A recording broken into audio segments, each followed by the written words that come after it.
I know it's backwards. It's an Olight O-Pen. I believe it says Mini. O-Pen Mini. Nice. Thing's stout. I love it. It's short, which makes it difficult to write sometimes, but that's only in your mind because you don't have the thing sticking up here. Actually, it's just barely enough. My hands are relatively big for my size. Anyway, I'm hoping to post this for CNHi, Case New Holland Industries. They keep sending me these surveys. I'm trying to get off the list. I send back, get off it. It says unsubscribe. No, it doesn't say unsubscribe anywhere. Been trying to get off the list. They keep sending it. You need this survey. You need that. And it's like after a while you just give up. So I went to do the survey, and the survey wants their answers in a particular way, which means CNH is sending out a bogus survey. So, CNHi, let me tell you everything short, sweet, and bizarre from our Northeast out here that I'm familiar with. As I got to the end of my career, near the end of the career, I got sick of a company that had been cheating customers for the last few years. They got there since there was a management change. I worked for Anderson Equipment for almost 13 years. And finally just said, and when I left, I was 57 years old, so I didn't make the change for the fun of it. They had three totally incompetent managers. They hired the third one back for a third time, and he'd been removed twice before. I mean, the once they refused to advance him and told him that's it, and they pretty much told him you comply or just go. So he went to another dealer and came back after 2 or 3 years later, and he said, oh, now you have management experience. Now we will put you up the line. He had experience, but he still didn't have the aptitude. And they hired the idiot back a third time because the second trip they removed him for scamming money and putting it into account and not notifying the main office that he had more than several $1,000s laying around someplace. They found it by accident just by doing a search. Yeah. So it was kind of, oh, we were saving that for parties and such.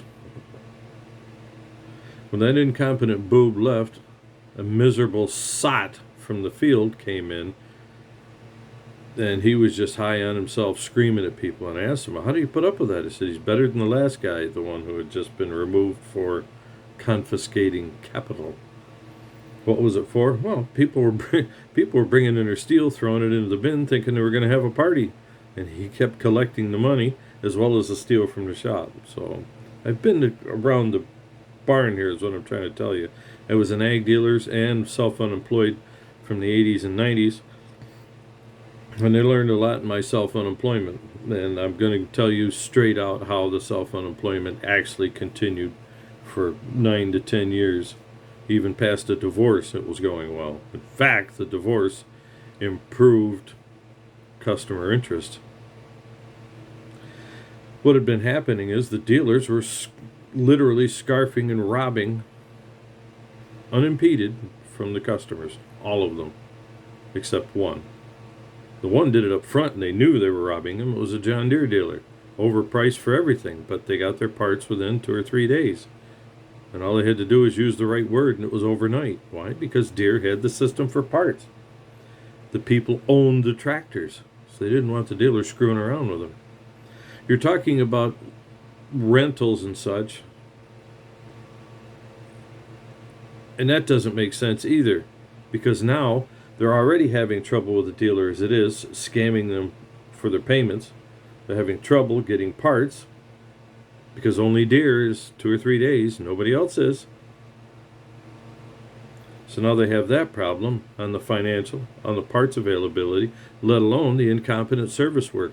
Not one single company, none of them, in the last 45 years, none provided any in-house training. In fact, at this point in time, I will say this directly and use the name, Empire Tractor Cortland refused to train me on their electronic time clock system.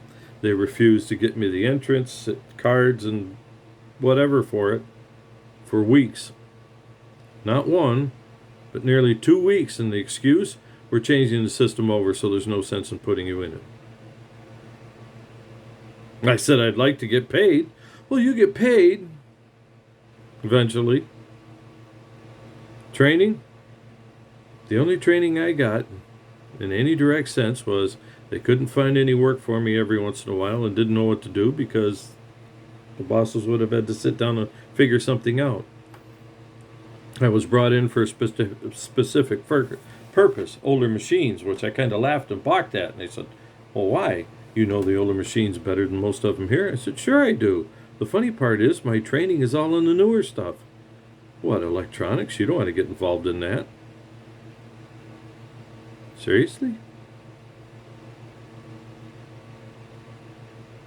After working with Komatsu for almost 13 years?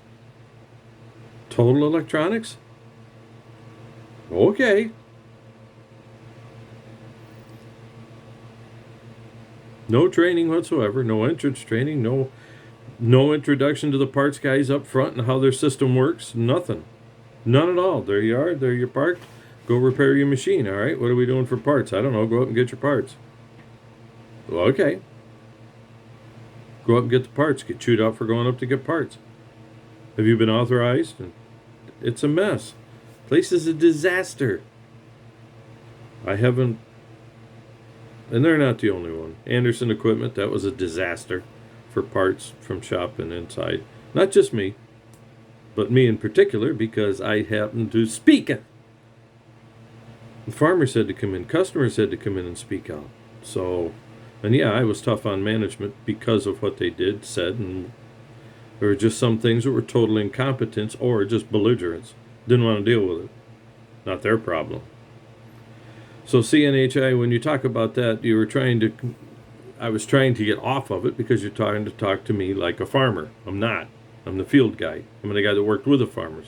In fact, a way to put it was I was like the EMT in the ambulance that was being an advocate for the patient without the doctor and the hospital listening. We'll make the determination. I've got the whole list of the initial problems here. We've already been through some of this. We might be able to save you some time, and this patient needs immediate help. Yes, the patient needs immediate help. Now get out of the way and shut up. Okay. And one time I forced the issue. I saved a 21-year-old's life because I said, no, he has a particular posturing. Oh, crap, he's going to die from a head injury. Yeah. And that's how it felt working for most of these dealers. You had to bark and speak out. They wanted things done a particular way. In fact, in most cases, they had a repair scripted from the office, and sometimes worse, not from the boss's office, but the one above him would sit down and script how the repair was going to go just by the initial description of how the call came in. So you're wondering what the farmer end is like? This is the disaster driving to the farmer before it ever gets there. You need to clean your dealers up, buddy. CNHi, both Case and New Holland, you got to clean your act up. Because your dealers are pulling these stunts. You say, well, they're independent. Well, you're talking about renting to the dealers. You're talking about alternative fuels and all this other crap that you want to get involved in. Which means with all the tech that's coming down, you don't want to take the time to go out there in the field and test this stuff before you get it out there. It's expensive, isn't it? This isn't the 60s and 70s anymore where they or maybe I should say the 50s and 60s, where they put stuff out in the field and only a certain few customers got a hold of the machine when you were almost done with it so they could brag about it to their, not anymore.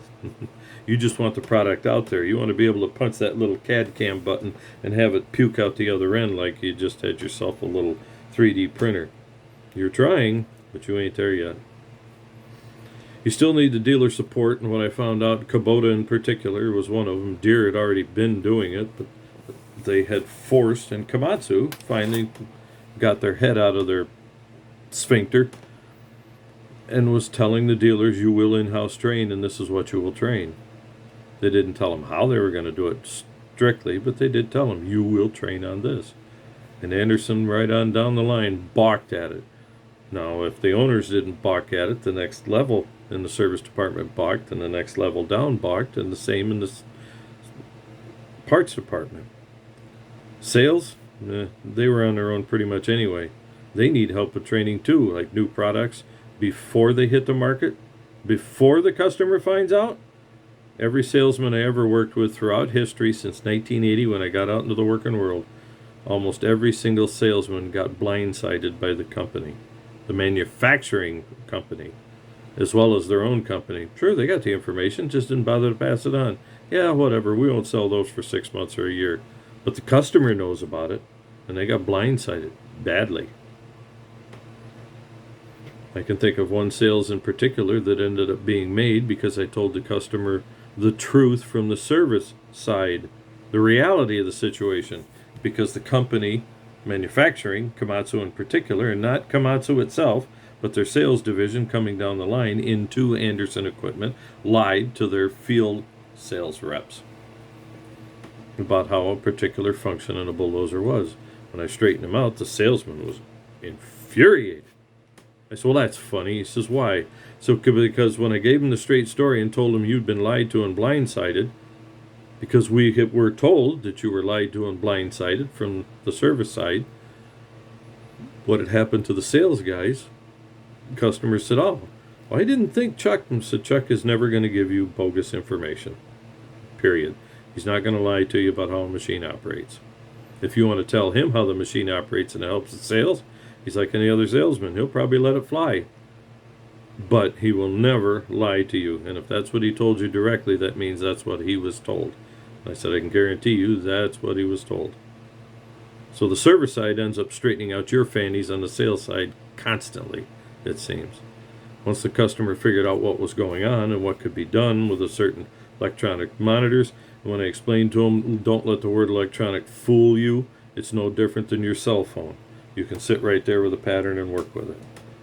Really? I said, yep. And I said, and once it's out of warranty, then we can help you get into the service side because it's your machine. Okay, failure again. Case New Holland, International, Industrial, whatever you want to call yourselves. The lawsuits that have been against John Deere and will be coming against you if you do not allow it is allow this, once warranty is out, we need to have instruction to teach these guys how to operate and work in their machines on the service side in the electronics. You say, well, that could, yeah, it could open up a whole new world, which means you need to secure your products more and allow the customer to get in there and make adjustments as he sees fit. He could screw it up. Well, I said, we're out here in the service side, and there's not much we can screw up unless we read the book in depth that they don't have time for, and actually enter codes to get us into the functions to do it. Even CNHi machines are pretty well set up that way. But you're in a litany and a nightmare of some of the stuff coming out of the mid-2000s. I've worked with that. I'm sitting there with the EST tool going in. And when I'm in there with a tool, it says you can't do anything with the tool in here except read it. It's read only. Well, isn't that nice? Now you have to go into the monitor and fumble through 4, 5, or 6 computers. Please, streamline this thing, will you? You might sell some ESTs if you sell them inexpensively enough. For crying out loud, these guys ought to be able to go out and buy a $1,000 or $2,000 laptop computer, and you charge them another $2,000 for the programming. Drop it on there so the farmer can get in there and work with almost anything except the most extreme into the emissions and such. He should be able to calibrate his transmission. He should be able to calibrate his injectors. He should be able to calibrate his turbos. You guys are looking at corporate, right? For some ungodly reason, they're going to more corporate farms, which are far more inefficient. Oh no, they're strict. No. Corporate is bad. Always has been. But it's easier for the government to control. It's easier for you guys to track. So everybody's on board going corporate. It's easier for you. But it's bad for us out here when we walk into the market to buy the stuff, or better yet, the farmer's market. They're shutting down small farms all over the place, and you're part of the reason of it. You're part of the disaster. You're helping them create the food crisis while you're an agricultural entity? God help us. Pull up your big girl panties and get moving. Protect the farmer. Alternative fuels. Okay, and on that, Let's just do a brief description here of my point of view after looking at some of the other things here and the hybrids that are coming down. It's absurd. You don't have enough feedback in a machine that's pulling an implement to come up with anything that would resemble a hybrid. If you have an autonomous machine that's electric, groovy. But what happens when that $1 million wonder burns down in the field because your lithium-ion battery was put together by a chump? That's all it takes is a screw-up, bad chemicals in there. What can I tell you? Especially when you're talking what? Hundreds of volts? Hundreds to thousands of amps cruising around in there? Please. If it's autonomous and electric, that makes more sense if you're going to have it at all. But you can't get a solar panel big enough to recharge that thing. So you're going to be on the grid. Please. Spare me. Just on that end. Let alone the production of it is far more polluting. Just producing the electric vehicle. And the charging is far more polluting than anything that is going to offset ever. And may I also say that when you get to your alternative fuels, your hydrogen, and now you're talking LP gas again, you guys removed that from the market. Why? Because it got taxed badly and it was hard to handle. But it was cleaner burning, wasn't it? Engines were cleaner. Diesel was more efficient, of course. So we took the step up. We bypassed gasoline, buzzed right through that, and gas was horrendously popular. It's inexpensive, easy to service. Can't have that, can we? So we went to diesel, which was more reliable, more fuel efficient. And now you've got it down to the point where they're looking at alternative fuels because the emission standards of the diesel is almost down to the point you can breathe the exhaust coming out of there. And it's still not good enough. Please. You're not going to put a hole in the ozone. You're not going to have smog in the cities from any one of these millions of tractors that are around the country because there are billions of cars here. Nearly. Actually, if you count all the ones that are on the road with collectors and everything else, you might be approaching 1 billion cars, even though we have less than 350 million in the country. Think about it. Race cars and such, trucks and all that, alternative fuels, it's a joke. They've discovered and they have known for decades the two most efficient fuels with the least pollution, total pollution, from production CAD system on up to the junkyard is gasoline and diesel. You know it and I know it. The only way to knock it down is to add too many emission standards to them so that there's such high a production pollution rate before it ever hits the ground, before it ever hits the final sale. And then you say, yes, but after that it's clean. But it never offsets. It can't. How can electric offset when you're saying, don't burn coal, but we'll go out and mine lithium, cobalt, and all these other exotic metals so you have more mines available, burning up more precious metals and chemicals? You cannot ever offset. Solar will never offset. How many thousand acres was just destroyed by a hailstorm? 110% destroyed. Why? Because now it's waste. Over 1,000 acres of waste. And it took land out of production. Please. Stop the alternative craze. LP gas and propane? Sure, they're good alternatives if the customer desires it, which is one of the reasons you guys stopped producing it in the first place. Customers didn't want it. They wanted to be able to fill up with their gas and their diesel and go. Out west here, where propane and natural gas were proliferating, sure. You can put a propane tank on there and burn all day. Monstrous tank, huge. Only operates on several hundred pounds of pressure. Propane has a very narrow ignition range, so it's relatively safe stuff. But it was under pressure. Diesel and gas aren't. Safety, man. Just plain safety. Gas explodes, you know. Yes, so do lithium-ion batteries. Hello?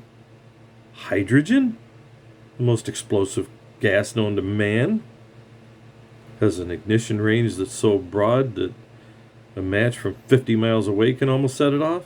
You have to have somewhere between 8 and 10,000 psi in spun-wound tanks inside a machine to even come close to having enough to operate.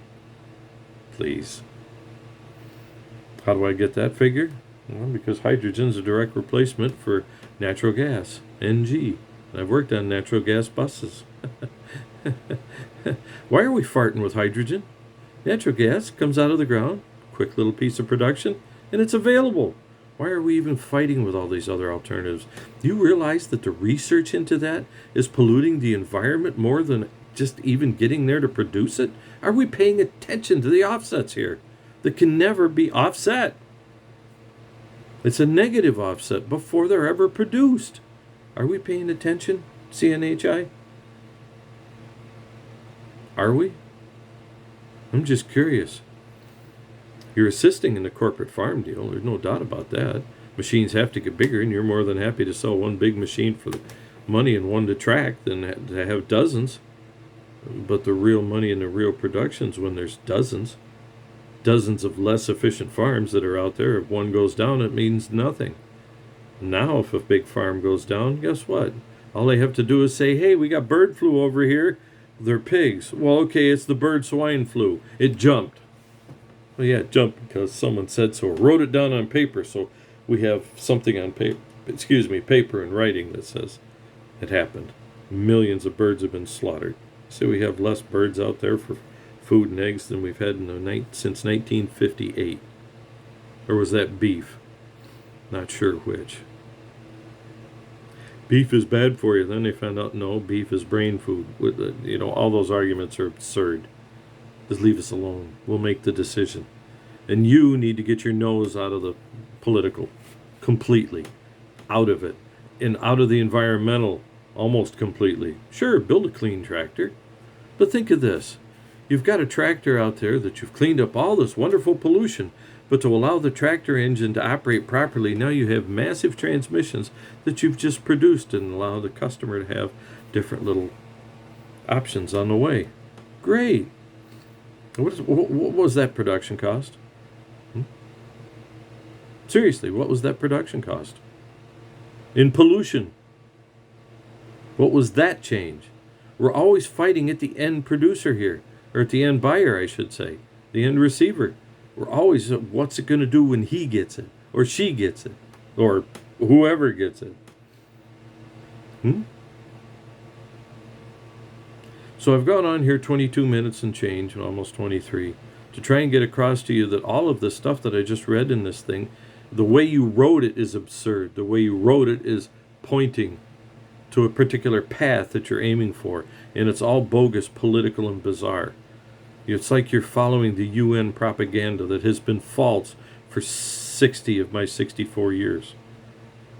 The UN was started with this wonderful idea, and now it's turned into this conglomerate where they're going to try and make regulations for countries to control them from New York City, of all places. People that are completely out of touch and have no idea what's going on. A place where they sit there and have a UN summit overseas and people fly in and produce more pollution for one single person than multiple families for an entire year. And you want to talk to us about eco? Stop corporate jets. Stop corporate limousines. That's right. Stop it. Stop the helicopters. Stop it all. Then you'll be serious into this. If you want to produce these engines and you think there's a market for it, say in mining or something else, let's put a natural gas engine in a mine. It'll pollute less. Yeah. Not that we want to consider we have an explosive material in an explosive mine working with an explosive ignition engine. Please. At one point in time, you guys are pushing is diesel for the future. Cleaner, more efficient, the better the engines. They cleaned them up. They've done a good job. Tier 2 was more than enough. Then we went Tier 3, and as one guy said from Dynapack, he says, Tier 3 was beyond what needed to be. Technology alone would have taken Tier 2 to a level of engine efficiency already, because they wouldn't have had to focus on the exhaust treatments. They would have been focusing on the interior of the engine and found ways to cause swirl patterns and the types of fuels that you put in there that would be a fuel that would last in diesel, that doesn't last nearly as long as it used to, and would produce fewer emissions just out of that itself. May I also throw something to you that was tossed to me by a science teacher who had been a scientist back in 1975.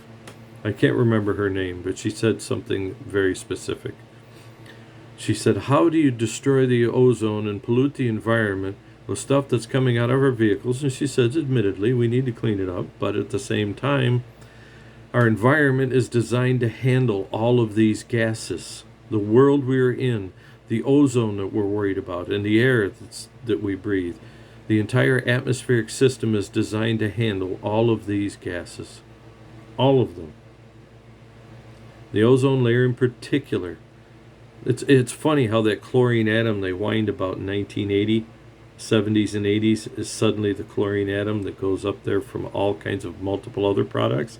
And I'd been howling that for a decade through the 80s. It's absurd to say this is the only one that makes it to the ozone. All of our airborne chemicals at some point in time or another end up in the ozone.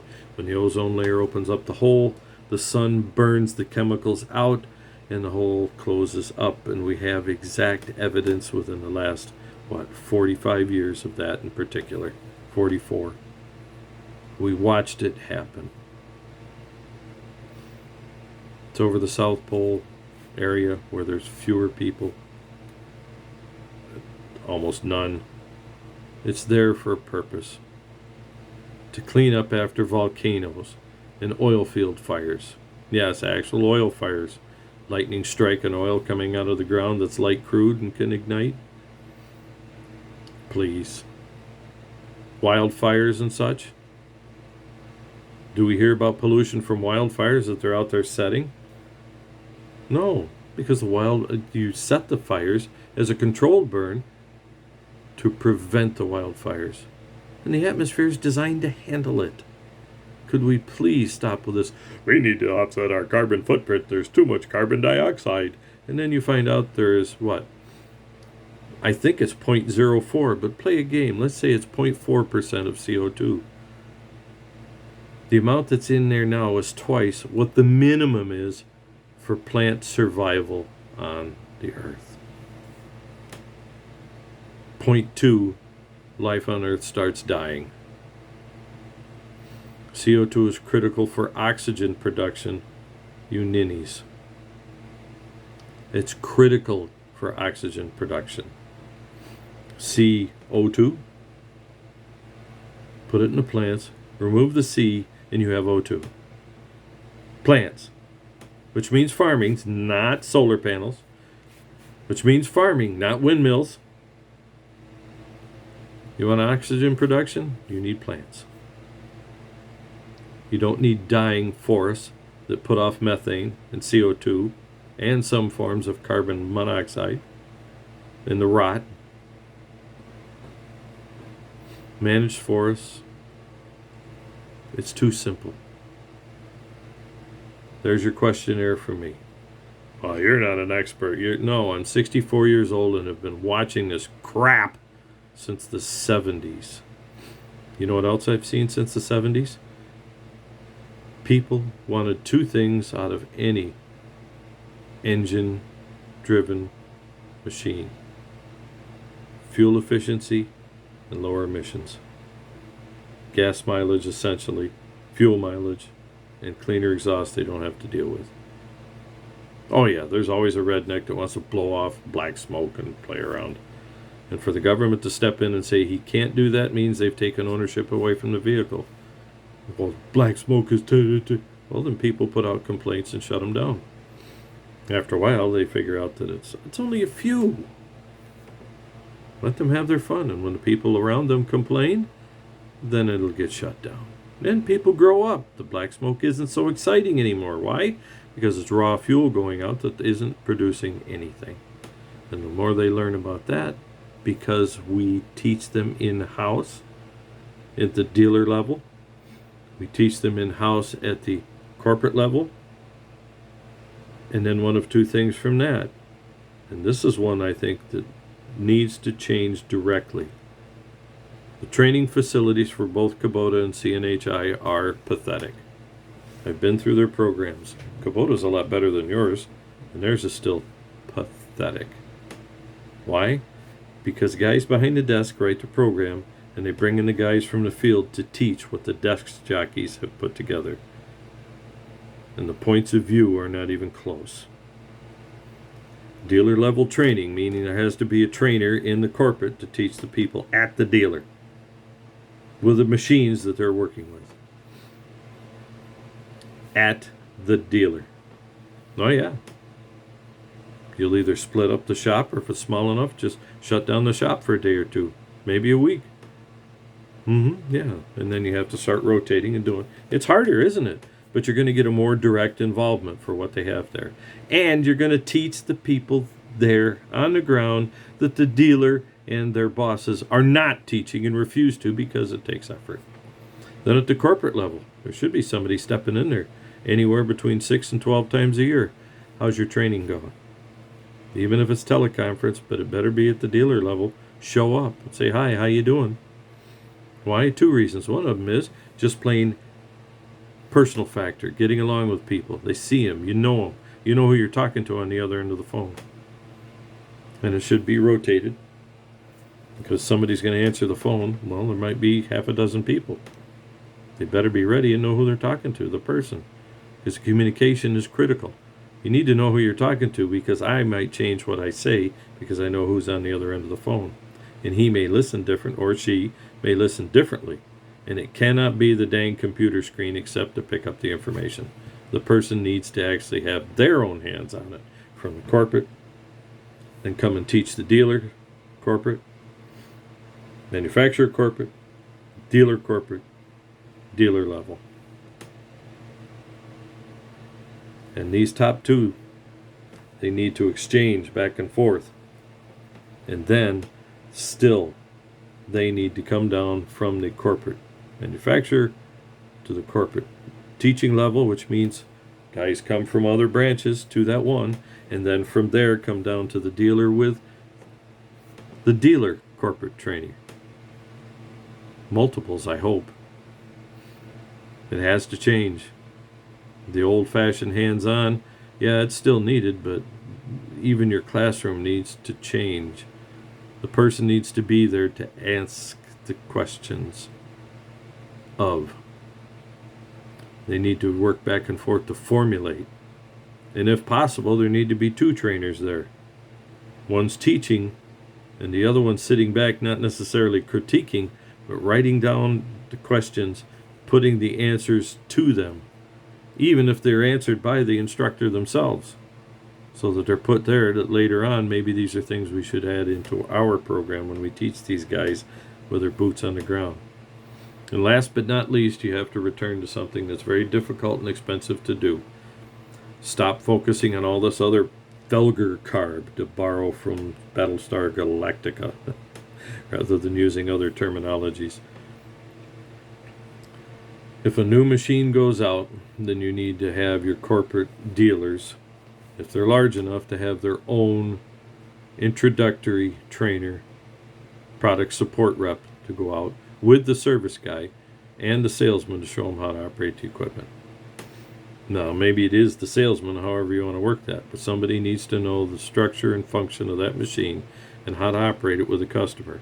And if something goes wrong and other structures are needed, or changes are needed, then the mechanic or technician that's there needs to be able to learn, again, how to adjust that machine afterwards.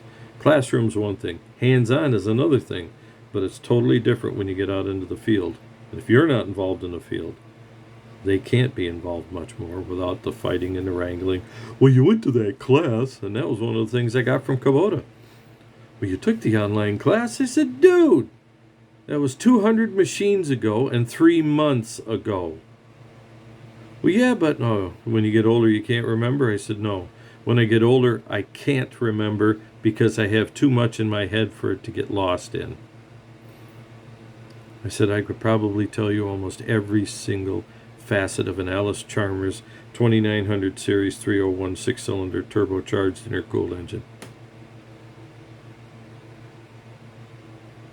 That's in there too, along with Briggs and Stratton, Tecumseh, Wisconsin. Do you get the picture here?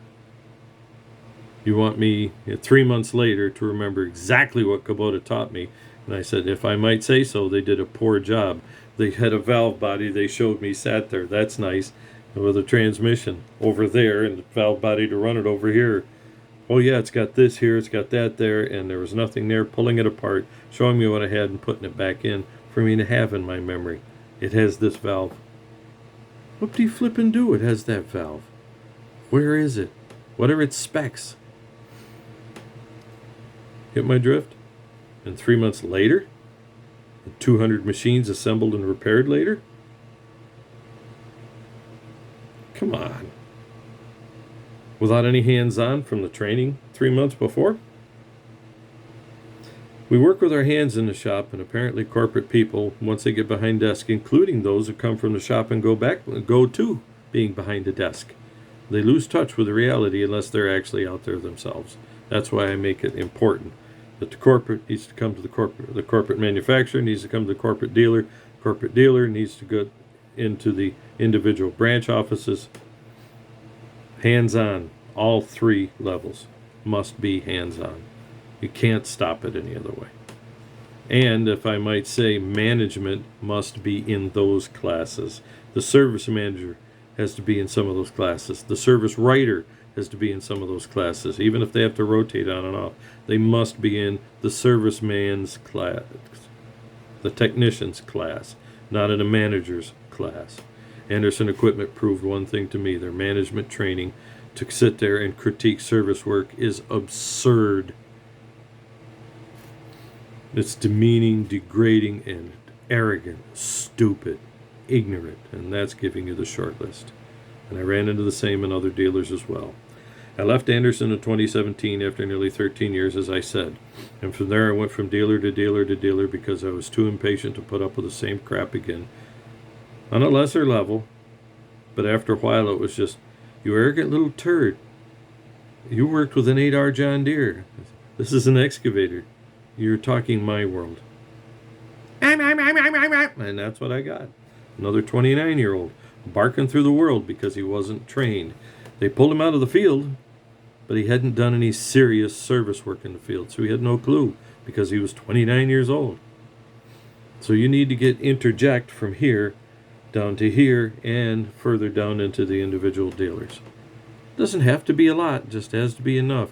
Your presence coming there, not to critique and to bark, but just to come there to visit and say, hi, what do you need, changes the entire aspect for the poor guy that's on the floor lying under the tractor or the one that's out in the field covered in hay trying to adjust the baler needles. Total different world. Just because you show up and exchange information. And sometimes service schools become irrelevant when you have service writers and service managers that are involved together from the customer standpoint and the service corporate standpoint, and they have the information of the guys on the ground, that sometimes the information gets passed down through the list just because you came and presented it to them. And might I say, please hire representatives that are older than 35, older than 25. These young kids come in, and guys that are out here busting their butts, and they look, and a child's going to order me around. They need to come in with a different attitude, most of them. Now, for Kubota and CNHi, I can say they were pretty fair. But for other companies, you have to go way back to Alice Chalmers of the mid-'80s to come up with somebody who was actually a good, solid, and faithful backup. And they couldn't show up as often as they wanted to. Why? Because when you come from corporate down to dealer level once in a while, you learn of a whole new facet of the universe. Last thing I'll leave you with is something a fellow named Ken who moved into sales because White Motor Corporation forgot something about dealer level stuff and customer level work. He says, I had to get out of service, A, because there was no money there, and B, they were shutting everything down and not allowing us to do our job. He said, it was so bad that I was getting into arguments in the corporate level. Why is your tractors failing in PTO when no other tractor in the entire nation is having the trouble? They had 285s, 2105s, and others that had failing PTOs everywhere. He says the first series, they just lost it all over the place. And he says, Finally had to sit there and say, I'll tell you one more time before I walk out the door or you fire me, you idiot. Mine is the only place that has almost 100% PTO use. He says 3/4 of the year that PTO is turning. No other place in the entire nation is that happening. I know that because I've been around the nation as your service rep. And the Northeast is the toughest on PTO of anywhere in the country. And when they finally did to look at it, they found out, yes, indeed, that was true. And they had to make some minor changes, by the way. And the 285, 2105, 288, 2110 whites turned out to be phenomenal tractors with good torque rise, excellent performers. And their PTOs lasted very well as anybody else's, by minor changes, because one guy barked at him that I need this change.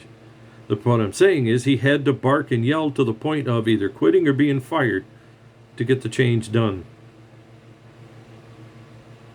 And that's why you need to come down to the dealer level once in a while. Get off your high horses out there. Have a time of the year where corporate service training clears. There's nothing there. And the trainers get out into the field with the dealers, even get in the truck and ride with a field guy. It's critical. It's important. It costs money. Yes. I'm taking a guy making $100,000 a year, coming down to the dealer level doing nothing. No, he's learning and taking the information back to you. In fact, if he has an EST or other types of diagnostic with him, maybe even shoot off to an offset, somebody else's diagnostic that they can connect to the unit and learn how things operate otherwise.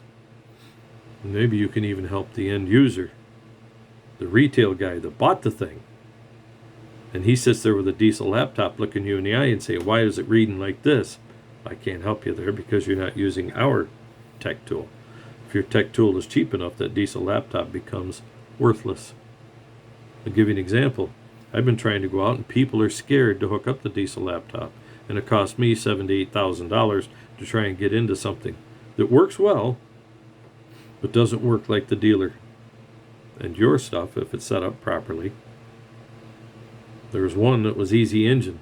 A little bit more development of easy engine given over to the customers to operate properly with more of your products is something you could sell to the customer that would make him jump up and down all over the place. And if it's extended into an open code reader so he can read his transmission and his tractor cab as well as his telemetrics, you've opened up a whole new world for the end user, and you will have somebody that will make the staunchest John Deere guy look like he's just a patsy sitting in the stands. You'll have somebody that's a customer for life because he knows he has backup already that he can buy, purchase, and service himself. And this is key that you don't understand. When they finally see what it takes to service the stuff, they're going to call the service guy and pay that $100 or $150 an hour because they know the offset cost of having it fixed more rapidly. And the other one is they have the diagnostics when they need it and they can handle the small stuff. But when things go south, they can continue planting or chopping or baling or combining or whatever they're doing at the time, plowing, whatnot. They can call in and have a service guy come in, and if the service guy has trouble, he has a backup because the farmer has it. And it's already out there in the field working and updated regularly. Just bring the thing into the house. He fires it up, hooks it on his Wi-Fi. Bing! He has a problem. Wi-Fi to the service dealer. Service dealer doesn't have time. We'll send a man out because of discussions all over. In fact, you have the person operating, working on the tractor, sending telemetrics to the dealer. So he's writing up a work order that's far more applicable than just a phone call is that my tractor stopped. Can't tell you anymore because there's a flashing light. I don't know what 2GMC48 means. So I'm telling you, get more active. Stop with all this eco garbage, would you please? It's a fact. Production of all this ecosystems. Yes, production to produce the ecosystems pollutes more than it'll ever offset. So clean up what you got. We already know that gasoline and diesel have the most heat value to them of any of the other fuels. Well, we can create, yeah, you have to create it and work at it. Your SCR systems, please. The DPF is one of the worst things as far as servicing and reliability that's ever been forced on man. If you can't get to the point where you can just drop a catalytic converter on there to change every so often, that's relatively inexpensive, changing like a muffler. Sure, the muffler costs $500. Yeah, the cat costs $1,500. But you're only replacing it a little bit more often than a muffler. He's going to buy that. He's going to buy that machine. Even if the cat's this great big huge thing to get all this exhaust through and treated. They'll buy that. Horse urine? You spray urea in that turns to ammonia, and you have to capture the ammonia because it's one of the worst, as you people call it, not me, greenhouse gases in the environment. In fact, it's bad for all humanity, period. And you have to have a capture? What happens when you junk this stuff? Where does it go? It doesn't recycle well. So what do you got? Even in the end result, you have more garbage than you would have otherwise. To try and get into a landfill or recycle, at what expense? At what cost to all these gases and pollution you're worried about? Beginning? It's bad and it can't be offset. End? It's bad and can't be offset. So take the little engine and clean the sucker up like you've been doing. And you at Fiat Corp, you need to work on your reliability of these engines. Holy cow. What was that? Something F5 series of engine, whatever? I saw more than one that had main bearing caps laying in the bottom. What's that like? That's like Starliner up there in the space station. That can't happen. Ever. Well, somebody missed. It can't happen. It's bizarre. And the one I saw ran that every single cap was broken. And 4 of the 5 on the 4-cylinder were in the pan. That can't happen. That's not just incompetence, that's evil. Clean it up. Oh, we did. Yeah, and then I saw the serial number break list. Please. They weren't heat treated properly. They weren't manufactured properly. The amount of horsepower you're putting out of these engines, those caps should never be cast. They all ought to be steel. CNC steel. Don't know what to tell you. Expanded contracted a different knot than cast. Why you're not running steel main caps so that you're running 150 horsepower out of a little bitty motor? Go ahead and do it. They're holding up fairly well up that way. But you need to put the stuff in there to keep it contained. The F5 Starliner engine. Well, it just has a leak here or there. Horsepower leak. Lord have mercy. Don't get me started on Cummins. I must have seen a dozen ISX engines come in signatures in 1 year. A little valve key drops and a trunk piston blows into pieces. And I've saw many of those 12. The entire block completely cleaned out, including the parts of the cylinder head. The only thing holding that block together in 2 pieces was the cylinder head and the crankshaft. There was nothing salvageable on that engine internally. Nobody even trusted the flywheel. That give you an idea? Yeah, I've been around for a few screw-ups. Oh, the ISM was the same. Lord have mercy. Anyway, there. That's almost 50 minutes for you. Think you can get through that? I'm hoping what you did was put me on like music playing in the background and you listened. But somehow I doubt. You people don't have the time to listen or care about any critique from somebody who's 64 years old. He's old and irrelevant. But the diesel laptops is right here. And I've been reading equipment with it, teaching customers how to read their dashboards. Yes, I've been teaching customers how to read their dashboards.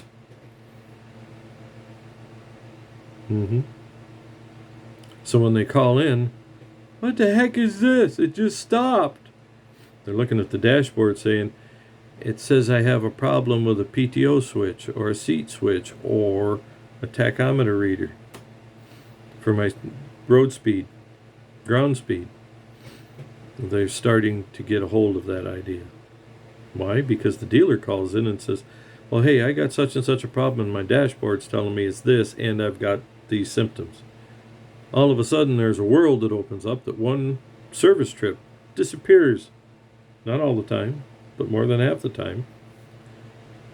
And if you're a dealer, corporate, willing to work with that, you'll have more reliable customers than a John Deere guy. Trust me.